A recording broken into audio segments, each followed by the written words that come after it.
ಉಳಿತೈತೆ. ಇಲ್ಲಾಂದ್ರೆ ಕಷ್ಟ ಆಗ್ಬಿಡುತ್ತೆ. This is not forest. ಹೌದು, not at all forest. But ಇದು ಸಿಮೆಂಟಿಂಗ್ ಎಲ್ಲ ಮಾಡಿರೋ ಪರ್ಪಸ್ ನೀವು ಹೇಳ್ತಾ ಪರ್ಪಸ್ ಬಂದು ಸಾಯಿಲ್ ಇರೋಷನ್ ಆಗ್ಬಾರ್ದು. ಈಗ ನೋಡಿ ಮಳೆ ಬಂದು ಕಸ್ಕೊಂಡು ಹೋಗ್ತಾ ಇದೆ. ಇದೊಂದು ಒಳ್ಳೆ ಮಾತು ನೀವು ಕೇಳಿದ್ರಿ. ನಾನು ಹೇಳ್ತಾ ಇದ್ದೀನಿ, ಭಾರಿ ತಿಳುವಳಿಕೆ ಅಷ್ಟ ಅಂತ ನಾನು ಮಾತಾಡ್ತಾ ಇಲ್ಲ.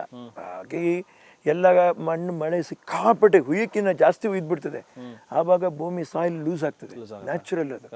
ನಾನು ಹೇಳಿದೆ ಬೇಸಿಗೆ ಕಾಲದಲ್ಲಿ ಎಲ್ಲೆಲ್ಲೇ ಈ ತೊಂದರೆ ಬಂದಿದೆಯೋ ಅಲ್ಲೆಲ್ಲವೂ ನೀವು ಸಾಯಿಲ್ನ ಹಾರ್ಡನ್ ಮಾಡಿಬಿಟ್ಟು ರಿವಿಟ್ಮೆಂಟ್ ಮಾಡಬೇಕು.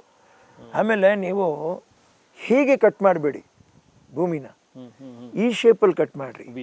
ಅದರಲ್ಲಿನೂ ಕೂಡ ಒಂದು ಮತ್ತೆ ಸ್ಟೆಪ್ಸ್ ಓಕೆ ಮೇಲಿಂದ ಬರ್ತಕ್ಕಂಥ ನೀರನ್ನು ನೀವು ಅದಕ್ಕೆ ಒಂದು ಸರಿಯಾದ ಜಾಗ ಮಾಡಿ ಡ್ರೈನ್ ಮಾಡಿ, ಮೇಲಿಂದ ಆ ನೀರು ಎಸ್ಕೇಪ್ ಆಗಿ ಅದಕ್ಕೊಂದು ಪೈಪ್ ಮಾಡಿಬಿಟ್ಟು ಸಪ್ರೇಟಾಗಿ ಹೋಗಬೇಕು.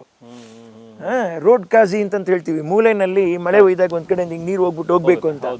ಅದೇ ರೀತಿ ರೋಡ್ನಲ್ಲಿ ನೀವು ರೋಡನ್ನೇ ಒಂದು ಸ್ವಲ್ಪ ಹಂಪ್ ಬೇಡ, ಸ್ವಲ್ಪ ಡಿಪ್ ಮಾಡಿಬಿಟ್ಟು ಹಾಗೆ ಹೋಗ್ಬೋದು. ಡಿಪ್ ಮಾಡಿಬಿಟ್ಟು ಹಾಗೆ ಹೋಗೋದು. ಆ ರೋಡ್ನಲ್ಲಿ ಅದು ಕ್ರಾಸ್ ಆಗಿಬಿಟ್ಟು ಪಾಸ್ ಆಗಿಬಿಡ್ಬೇಕು. ಆ ಕಡೆ ಪಾಸ್ ಆಗುವಾಗ ಒಂದು ಪೀಸ್ ಇದಿಟ್ಬಿಟ್ಟು ದೂರ ಹೋಗಿ ಆ ನೀರು ಬಿಡಬೇಕು. ಏನಾದರೂ ನಾವು ಏನಂದ್ರೆ ಅಟ್ಲೀಸ್ಟ್ ಒಂದು 50% 60% ಲಾಸ್ನ ನಾವು ತಡಿಬೋದು. ಅದು ಸ್ವಲ್ಪ ಆದರೂ ನಾವು ಮಾಡೋದು ಸಾಮಾನ್ಯ ವಿಷಯ ಅಲ್ಲ, ಕಷ್ಟ, ಬಟ್ ಮಾಡಬೇಕು. ಆಮೇಲೆ ಈ ಹುಲ್ಲಿನ ಪೆಳ್ಳೆಗಳಿರುತ್ತೆ ನೋಡ್ರಿ, ವೈಲ್ಡ್ ಗ್ರಾಸ್ ಅಂತ ಹೇಳ್ತೀವಲ್ಲ, ಅದ್ರ ಪೆಳ್ಳೆ ಭೂಮಿ ಅರ್ಥ ಸಮೇತ ತಗೊಂಬಂದು ಜೋಡಿಸ್ತಾ ಹೋಗ್ಬೋದು. ಓಕೆ, ಸೊ ಇದೆಲ್ಲವೂ ಕೂಡ ಪ್ರಾಕ್ಟಿಕಲ್ ನಾಲೆಡ್ಜ್ ನಿಮಗೆ, ಕಲ್ತಿರೋದಲ್ಲ. ಅಮ್ಮನೇ ಹೇಳ್ಕೊಟ್ಟಿದ್ದು. ಅಮ್ಮನಿಗೆ ಹೇಗೆ ಇಷ್ಟು ಇಂಟ್ರೆಸ್ಟ್? ಈಗ ಬೆಂಗಳೂರಿಗೆ ಬಂದಿದ್ದು ಹಳ್ಳಿಗಾಡಲ್ಲೇ ಬೆಳೆದವರಲ್ವಾ ಅವರು, ಹಳ್ಳಿಗಾಡಲ್ಲೇ ಬೆಳೆದವರು. ಆಮೇಲೆ ಅವರಿಗೆ ತಿಳುವಳಿಕೆ ಜಾಸ್ತಿ. ಅದೇನು ಮಾಡಿ ನೋಡಿ, ಅಲ್ಲಿಂದ ಅಡ್ಡ ಹಾಕಿದೀವಲ್ಲ ಅಲ್ಲಿ, ಅದು ಡೈರೆಕ್ಟ್ ಬಂದಾಗ ಮಣ್ಣೆಲ್ಲ ಇದ್ರೊಳಗೆ ಬಂದ್ಬಿಡೋದು.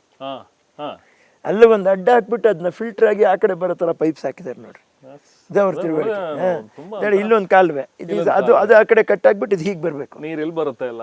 ಇದೆಲ್ಲ ತುಂಬಿದ್ಮೇಲೆ ಅಲ್ಲಿಂದ ಹೋಗ್ತದೆ ವಾಟರ್ ಫಾಲ್ಸ್. ಇನ್ನ ಅಲ್ಲಿ ಒಂದ್ ಸ್ವಲ್ಪ ತೂತೆಲ್ಲ ಬಿದ್ದಿದೆ, ತಿರುಗಿ ಅದನ್ನ ತುಂಬಾ ಚೆನ್ನಾಗಿ ತುಂಬಾ ಪ್ಲಾನ್ಡ್ ಆಗಿ ಅಮ್ಮ ಮಾಡಿರ್ತಿದಾರಲ್ಲ. ಏನಿದ್ರಲ್ಲಿ ವಿಶ್ವೇಶ್ವರಯ್ಯ ಅವರು ಕನ್ನಂಬಾಡಿ ಕಟ್ಟಿದ್ದಾರೆ. ಅದರಲ್ಲಿ ನಿಮ್ಗೆ ಚಿಕ್ಕ ಇದು ಬಿಟ್ಟಿದ್ದಾರೆ, ವ್ಯಾಕ್ಯೂಮ್ ಇದು ಅಂತ ಹೇಳ್ಬಿಟ್ಟು. ಅದು ಯಾವಾಗಲೂ ಒಂದು ರಸ್ತೆ ಮಾಡಿದಾಗ್ಲೂ ಅಥವಾ ಕಾಂಪೌಂಡ್ ಮಾಡಿದಾಗ್ಲೂ 8 ಫೀಟಿಗೆ ಒಂದು ಚಿಕ್ಕ ಗ್ಯಾಪ್ ಬಿಡ್ತೀವಿ ನಾವು, vacuum gap, so that it will not crack ಆಗೋದಿಲ್ಲ. ಆ ಪ್ರೆಷರ್ ಕ್ರ್ಯಾಕ್ನ ಇದು ಮಾಡೋದಕ್ಕೋಸ್ಕರ, ಅವಾಯ್ಡ್ ಮಾಡೋಕ್ಕೋಸ್ಕರ ಯು ಗಿವ್ ದಟ್ ಗ್ಯಾಪ್. ಹಾಗೆ ನೀರು ಜಿನುಗ್ತಾ ಇರ್ತದೆ KRS ಅಲ್ಲಿ, ಗೊತ್ತಿದೆ ನಿಮಗೆ. ಯಾಕೆ ಹಿಂಗೆ ಅಡ್ಡ ಕಟ್ಬಿಡ್ತೀರ ನೀವು ಅದಕ್ಕೆ? ಆ ಪ್ರೆಷರು ಬಂದಿದ್ದು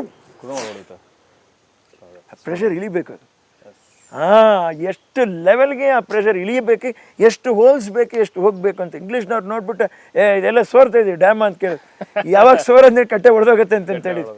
ಎಷ್ಟೋ ವರ್ಷಗಳಾಯ್ತು ಪುಣ್ಯಾತ್ಮ. ಗ್ರೇಟ್.